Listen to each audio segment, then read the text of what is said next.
लाका मरिया ओकर पूरा होला सपनवा। एही खातिर जात बिया Deoghar मुसकनवा। Presented by Fresh Tunes। इहे बाटे चिंता ओकरा आ गइले लगनवा। एही खातिर जात बिया देवघर मुसकनवा। DJ Manish Raksol। बने लाका मरिया ओकर पूरा होला सपनवा। एही खातिर जात बिया देवघर मुसकनवा। बने लाका मरिया ओकर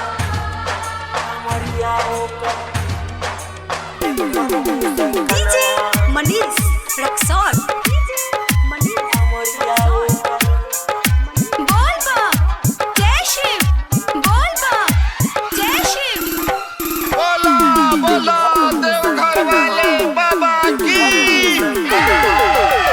पेट भइल बाटे एकर असो सगाई रे।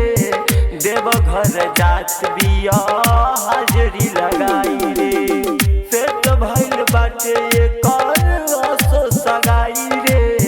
देवघर जात बिया हाजरी लगाई रे।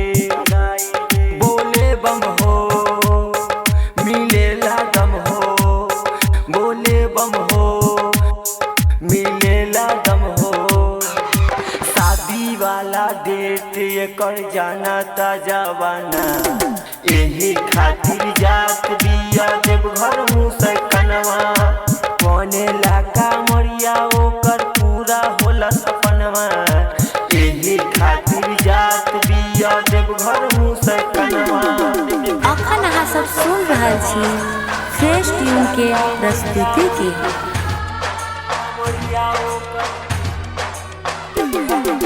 DJ Manish Raksol। बोल बा जय शिव, बोल बा जय शिव। बोला बोला देवघर वाले बाबा की। जात बारू बाबा लगे पूरा होई आस रे।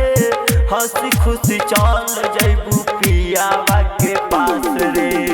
जात बारू बाबा लगे पूरा होई आस रे। हंसी खुशी चल जइबू पियावा के पास रे।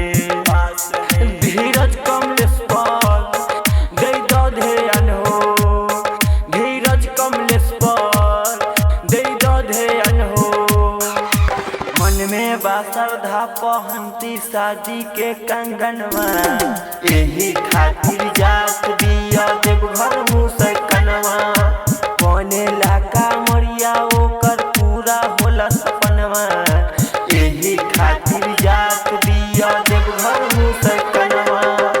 इहे बाटे चिंता ओकरा आ गइले लगनवा। एही खातिर जात बिया देवघर मुसकनवा। रिकॉर्डिंग बाय मोनालिका फिल्म्स बनघारा बाजार।